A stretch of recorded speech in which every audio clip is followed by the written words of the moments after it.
ପିଲାମାନେ ଆଜି ଏହି ସାହିତ୍ୟ ସୌରଭ ଶ୍ରେଣୀକୁ ମୁଁ ସମସ୍ତଙ୍କୁ ସ୍ୱାଗତ ଜଣାଉଛି। ଆଜି ଆମେ ପଢ଼ିବା କଳାମାଣିକରେ। ଏହା ଏକ କବିତା। ଏହି କବିତାର ଲେଖକ ହେଉଛନ୍ତି ଅଭିମନ୍ୟୁ ସାମନ୍ତସିଂହାର। ସେ ଜଣେ ଶ୍ରେଷ୍ଠ କବି ଥିଲେ। ଓଡ଼ିଆ ସାହିତ୍ୟରେ ଅଷ୍ଟାଦଶ ଶତାବ୍ଦୀକୁ ରୀତିଯୁଗ ବୋଲି କୁହାଯାଏ। ଅଭିମନ୍ୟୁ ସାମନ୍ତସିଂହାର ଯାଜପୁର ଜିଲ୍ଲାର ବାଲିଆଠାରେ ସାମନ୍ତ ପରିବାରରେ ଜନ୍ମଗ୍ରହଣ କରିଥିଲେ। ବାଲ୍ୟକାଳରୁ ଗାଉଁଲି ଭାଷାରେ ମନଛୁଆଁ କବିତାମାନ ରଚନା କରି ସେ ନିଜ କବିତ୍ୱର ପରିଚୟ ଦେଇଥିଲେ। ବିଦଗ୍ଧ ଚିନ୍ତାମଣି, ସୁଲକ୍ଷଣା, ରସବତୀ ଓ ପ୍ରେମକଳା ଆଦି ତାଙ୍କର ଅତି ଉଚ୍ଚ କୋଟିର କାବ୍ୟ। ଏହି କଳାମାଣିକରେ କବିତାଟି କବିଙ୍କ ବିଦଗ୍ଧ ଚିନ୍ତାମଣି କାବ୍ୟର 67 ଛାନ୍ଦରୁ ଗୃହୀତ ହୋଇଛି। ତେବେ ଗୋପର ରାଜା ନନ୍ଦ ଓ ଯଶୋଦାଙ୍କର ସ୍ନେହର ପୁତ୍ର ଥିଲେ କୃଷ୍ଣ।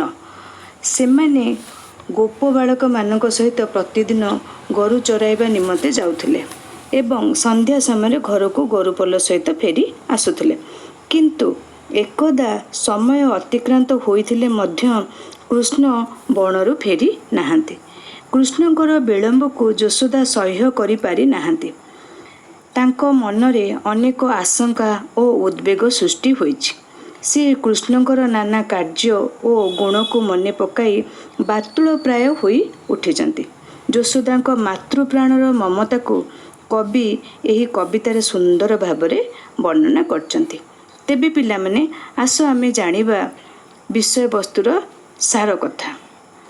ବାଳକ ଶ୍ରୀକୃଷ୍ଣଙ୍କର ବନ ମଧ୍ୟରୁ ଫେରିବାର ବିଳମ୍ବ ଦେଖି ମାତା ଯଶୋଦା ଅଧୀରା ହୋଇପଡ଼ିଛନ୍ତି।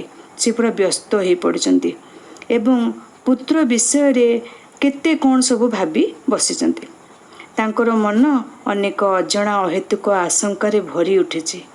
ଏକମାତ୍ର ପୁତ୍ରକୁ ନାନା ଭାବେ ସମ୍ବୋଧନ କରି ବିକଳରେ କହିଯାଇଛନ୍ତି ମନର ଯେତେକ ଭାଷା। ଅତି ଆଦରରେ ପୁଅକୁ ସେ କଳାମାଣିକ, ଦରିଦ୍ର ପସରା, ନିଧନ ସଂଖାଳୀ, ହୃଦରତ୍ନହାର, ନୟନ ପ୍ରତିମା ଆଦି ସମ୍ବୋଧନ କରି ପୁତ୍ର ପ୍ରତି ସ୍ନେହମୟୀ ମାତାର ଅଫୁରନ୍ତ ବାତ୍ସଲ୍ୟ ପ୍ରେମର ଜ୍ୱଳନ୍ତ ନମୁନା ଏଠାରେ ଦେଖିବା ପାଇଁ ମିଳିଛି। ଶ୍ରୀକୃଷ୍ଣ ଅନ୍ଧାରକୁ ଭୟ କରୁଥିଲେ।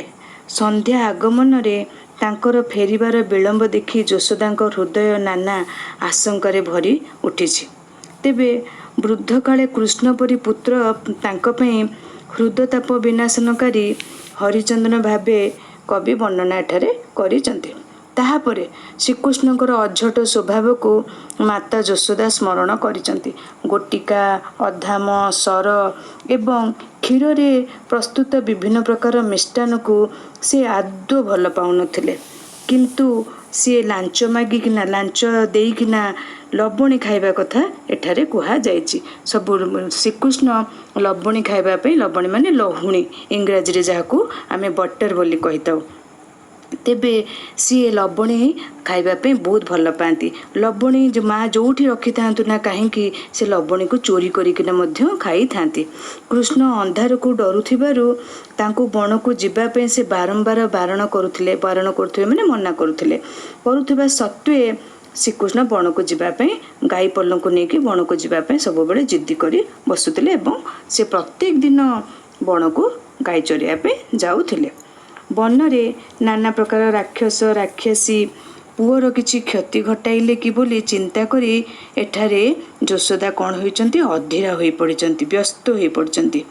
କୋମଳ ବୟସ ବାଳକ ପୁତ୍ରକୁ ବନକୁ ଛାଡ଼ି ସେ ନିଜକୁ ଧିକ୍କାର କରିଛନ୍ତି। ନିଜକୁ ସେ ଗାଳି ଦେଇଛନ୍ତି। ମୁଁ କାହିଁକି ପୁତ୍ରକୁ ବନକୁ ଛାଡ଼ିଦେଲି? ବର୍ତ୍ତମାନ ବହୁତ ଡେରି ହେଲାଣି, ଏବେ ପର୍ଯ୍ୟନ୍ତ ସନ୍ଧ୍ୟା ହେଇଗଲାଣି, ବର୍ତ୍ତମାନ ପର୍ଯ୍ୟନ୍ତ ପୁଅ କ'ଣ ହେଇଛି, ଘରକୁ ଫେରି ନାହିଁ। କାଳେ ଦ୍ୱିପ୍ରହରର ପ୍ରଚଣ୍ଡ ଖରାରେ ଶରୀରରୁ ଝାଳ ବୋହିଯାଇଥିବ ଏବଂ ସେ କେଉଁ ଗଛ ମୂଳେ ବସିକିନା ନିଶ୍ଚୟ ଭାବରେ ତାଙ୍କର କ୍ଳାନ୍ତ ଦେହକୁ ଲୋଟାଇ ଦେଇଥିବେ ବୋଲି ଭାବି ମନ ତାଙ୍କର ଦୁଃଖରେ ଭରି ଉଠିଛି। ଏସବୁ ହେଉଛି ଯଶୋଦାଙ୍କର କଳ୍ପନା। ତେବେ ସେ ଦୁଃଖରେ ଭାଙ୍ଗି ପଡ଼ିଛନ୍ତି। ସାଥିରେ ସେଦିନ ଶ୍ରୀକୃଷ୍ଣ ସାଥିରେ ଛତା ଓ କଠଉ ମଧ୍ୟ ନେଇକି ଯାଇ ନଥିଲେ। କଠଉ ନ ନେଇଥିବାରୁ ତାଙ୍କ ପାଦରେ କାଳେ କଣ୍ଟା ପଶିକିନା ଯନ୍ତ୍ରଣା ହେଉଥିବ ବୋଲି ସିଏ ମନେ ମନେ ଭାବିଛନ୍ତି।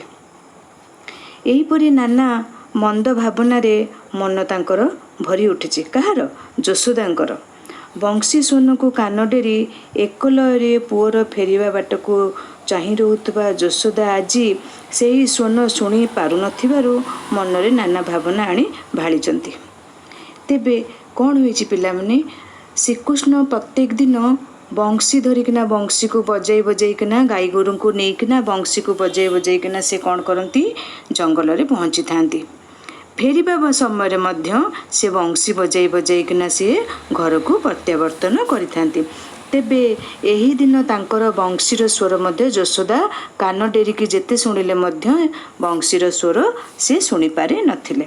ତେବେ ସିଏ ଯେହେତୁ ଶ୍ରୀକୃଷ୍ଣ ତାଙ୍କର ଏକମାତ୍ର ଅଲିଅଳ ପୁତ୍ର ଥିଲେ, ତାଙ୍କର ଆସିବାରେ ବିଳମ୍ବ ହେଉଥିବାରୁ ଯଶୋଦାଙ୍କ ମନରେ ବିଭିନ୍ନ ପ୍ରକାରର ଆଶଙ୍କା ସୃଷ୍ଟି ହୋଇଛି।